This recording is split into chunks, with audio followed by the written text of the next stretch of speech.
আসসালামু আলাইকুম প্রিয় সপ্তম শ্রেণীর শিক্ষার্থীরা, আমি তোমাদেরকে এর আগে ৭৮ পৃষ্ঠা পর্যন্ত ভিডিও দিয়েছিলাম। এই ভিডিওতে আমি ৭৯ পৃষ্ঠা তোমাদেরকে বিপরীতার্থক শব্দ দিয়ে বাক্য রচনা এটা আমরা শিখবো। দেখো, বাংলা ভাষার শব্দভাণ্ডারে এমন কতগুলো শব্দ আছে যেগুলো অর্থ ভাবের দিক দিয়ে যেগুলো বিপরীত অর্থজ্ঞাপক রূপ আছে, তো যাদের মাধ্যমে আমরা সম্পূর্ণ বিপরীত অর্থ বুঝে থাকি। আলো বলে অন্ধকার, তুই বড় কালো। অন্ধকার বলে ভাই তাই তুমি আলো। তাহলে আলো অন্ধকার, এটা এটা হলো আলো অন্ধকার। এই যে আলো অন্ধকার বিপরীত শব্দ। কোথায় স্বর্গ কোথায় নরক, কে বলো তা বহুদূর। মানুষের মাঝে স্বর্গ নরক, মানুষেতেই সুরাসুর। তাহলে এই যে স্বর্গ নরক এগুলো কি? এগুলো হলো বিপরীত শব্দ। উত্তম নিশ্চিন্ত চলে অধমের সাথে, তাহলে উত্তম অধম। উত্তমের বিপরীত শব্দ কি? অধম। উত্তম মানে ভালো আর অধম মানে তো খারাপ, জানো। ঊর্ধ্ব গগনে বাজে মাদল, নিম্নে উতলা ধরণীতল। ঊর্ধ্ব মানে উপরে, নিম্ন মানে নিচে। তাহলে এরকম কি হলো? এগুলোকে এই শব্দগুলো যে বিপরীত অর্থ বোঝায়, শব্দের বিপরীত অর্থবোধক শব্দগুলোকে বিপরীতার্থক শব্দ বলে। তাহলে এই বিপরীত শব্দ যে কোনো রচনাকে সুন্দর করে দেয়, ভাব প্রকাশের মাধুর্য বৃদ্ধি করে, বক্তব্যকে প্রবহমান সৌন্দর্য দান করে। মোট কথা, মনের ভাব সুষ্ঠুভাবে প্রকাশের জন্য এবং ভাষার সৌন্দর্য পরিবর্তনের প্রয়োজনে এই বিপরীতার্থক শব্দের প্রয়োজনীয়তা অপরিসীম। নিচে কতগুলো বিপরীতার্থক শব্দের রূপ দেওয়া হলো দেখো। এখানে আমি যেগুলো দাগ দিই তোমরা এগুলো একটু ভালো করে শিখে ফেলবা, ওকে। যেমন দেখো, অগ্র পশ্চাৎ, অগ্র পশ্চাৎ, ওকে। অনন্ত শান্ত, অর্পণ গ্রহণ, অধমর্ণ উত্তমর্ণ, অধমর্ণ উত্তমর্ণ। তারপর দেখো, অভিজ্ঞ অনভিজ্ঞ, আকাশ পাতাল, আগমন নির্গমন, আদি অন্ত, আবৃত অনাবৃত। আবার দেখো যে অধীন স্বাধীন, অর্থ অনর্থ, অনুরক্ত বিরক্ত, অজ্ঞান সজ্ঞান, আদান প্রদান। এই যে আকুঞ্চন, প্রিয় শিক্ষা দেখো, এটা অনেক ইম্পর্টেন্ট। এই যে আকুঞ্চন, হ্যাঁ, আকুঞ্চন শব্দটা অনেক ইম্পর্টেন্ট। আগমন নির্গমন এটা অনেক ইম্পর্টেন্ট। অধমন্য উত্তরমন্য এটা অনেক ইম্পর্টেন্ট, ওকে।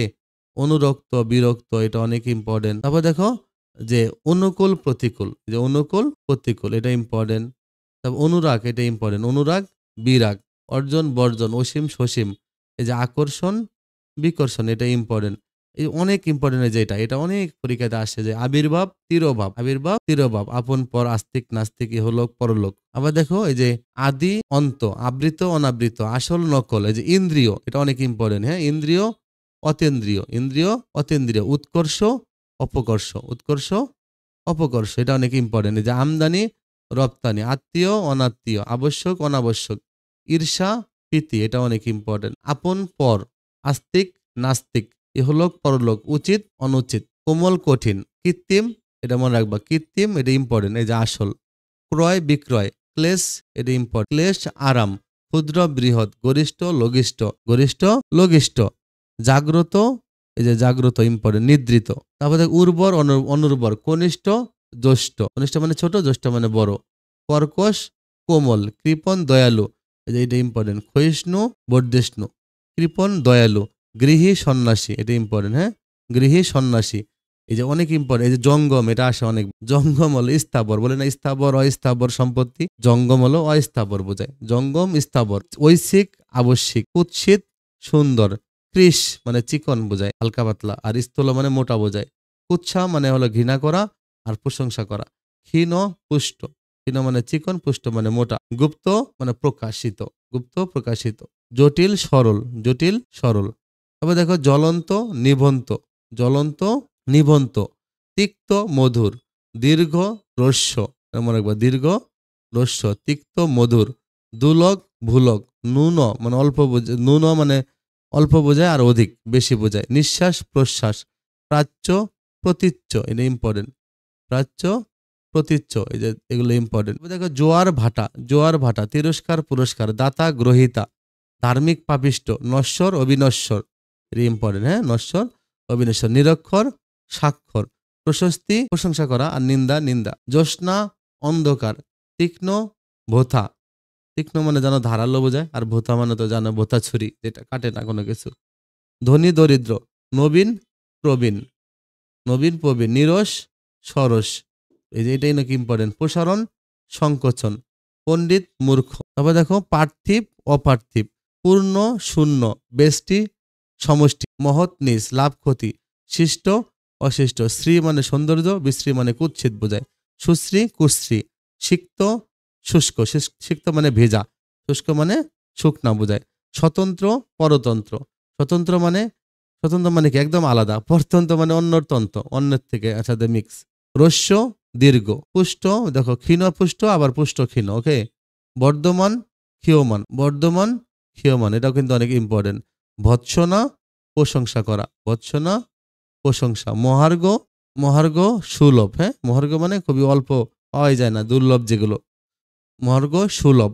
শত্রু মিত্র, শোক আনন্দ, সরল বক্র, স্বাধীন পরাধীন, স্বর্গ নরক, স্থাবর অস্থাবর, স্থাবর আবার জঙ্গমও দিতে পারবা তোমরা। হর্ষ মানে আনন্দ বোঝায়, আর বিপরীত হবে বিষাদ। ব্যর্থ সফল, বন্ধন মুক্তি, এটা ভৃত্য অনেক ইম্পর্টেন্ট। প্রভু, মুখ বাচাল, মুখ মানে যে কথা বলে না, আর বাচাল তো জানি তোমরা যে বেশি কথা বলে, মুখ যে কথা বলতে পারে না, বোবা। শীতল উষ্ণ, শীত গ্রীষ্ম, সাকার যার আকার আছে, আর নিরাকার মানে যার আকার নেই। সঞ্চয় অপচয়, সঞ্চয় অপচয়। তারপরে সূক্ষ্ম স্থূল, সুলভ দুর্লভ, হলন্ত, হলন্ত অকারান্ত, হলন্ত মানে হর্ষ চিহ্ন দেই যে আমরা যেগুলোকে, যেখানে হর্ষ চিহ্ন থাকে এটাকে হলন্ত বলে। মানে এইভাবে মনে করে যে আমি এখানে যে কর্নেসে এভাবে দাগ দিলাম, এটা হলন্ত বোঝাবে। আর যদি কর্নেসে আমি দাগ না দিই তাহলে এটা অকারান্ত বোঝাবে। তাহলে এর সাথে কি হবে, এর সাথে আছে একটা কর সাথে ক, এভাবে বলবো আমরা, ওকে। তাহলে এখানে কিছু বাক্য দিয়ে দিছে দেখো, তাহলে তোমরা খালি বিপরীত শব্দগুলো পড়লেই হবে, হ্যাঁ। যে অগ্র পশ্চাৎ, অর্পণ গ্রহণ, আকাশ পাতাল আদি অন্ত, আসল নকল, কোমল কঠিন, ক্রয় বিক্রয়, তিক্ত মধুর, অর্থ অনর্থ, আয় ব্যয়। তাহলে অনুরাগ শব্দটির বিপরীত শব্দ কি? অনুরাগ হলো বিরাগ, অনুরাগ বিরাগ। প্রিয় শিক্ষার্থী দেখো এখানে মূল শব্দের বিপরীতে শূন্য ঘরে সঠিক বিপরীতার্থক শব্দ ডান পাশ থেকে বেছে নিতে বলছে। দেখো আমরা যে দেখো এখানে দিয়েছে অনুকূল, আমরা জানি অনুকূল হবে প্রতিকূল, তাহলে এখানে প্রতিকূল লিখতে হবে তোমাদের, তোমরা এখানে প্রতিকূল লিখবা। তাহলে এখানে দেখো আবার কি আছে, এখানে আর্দ্র, আমরা জানি শুষ্ক হবে, এখানে শুষ্ক আর্দ্র। এখানে কি আছে আবার, এখানে যেমন আছে কুটিল, তাহলে কুটিল হবে সরল, হ্যাঁ কুটিল মানে জটিল, তাহলে কুটিল হবে সরল। আর কনিষ্ঠ, কনিষ্ঠ হবে কি, কনিষ্ঠ হলো জ্যৈষ্ঠ, কনিষ্ঠ জ্যৈষ্ঠ, সে জ্যৈষ্ঠ দেয়নি, এখানে জ্যৈষ্ঠ নবে। এখানে উত্থান আছে, এখানে হবে পতন, দেখো এখানে পতনটাও দেয়নি, এখানে পতন দিতে হবে। তাহলে এই যে আবদ্ধ, কোনো কিছু আবদ্ধ, তারপর এটা খোলা, দেখো এখানে দেয়নি, সবগুলো শব্দ কিন্তু এখানে দেয়নি। মহাজন হলো কি, মহাজন, মহাজন হলো খাতক মহাজন, মহাজন আমরা পাইকারি ব্যবসায়ী আর মহাজন বুঝি না, পাইকার মহাজন, মহাজনের বিপরীত হলো খাতক। আর অমৃতর বিপরীত শব্দ হলো গরল, মনে রাখবা, অমৃত হলো গরল, গ বৈষ্ণব ল, অনুকূল প্রতিকূল, এটা তো জানো। আর বাদশাহ, বাদশাহ ফকির, বাদশাহ আর বিপরীত হবে কি ফকির, ফ কৈশিকারে কি র, ফকির। এটা লেখা যায় না প্রিয় শিক্ষার্থীরা এখানে, তাহলে তোমরা মনে রাখবা বাদশাহ ফকির, অমৃত হলো গরল, মহাজন হলো খাতক, আর প্রতিকূল অনিকুল বা এগুলো তো বললামই।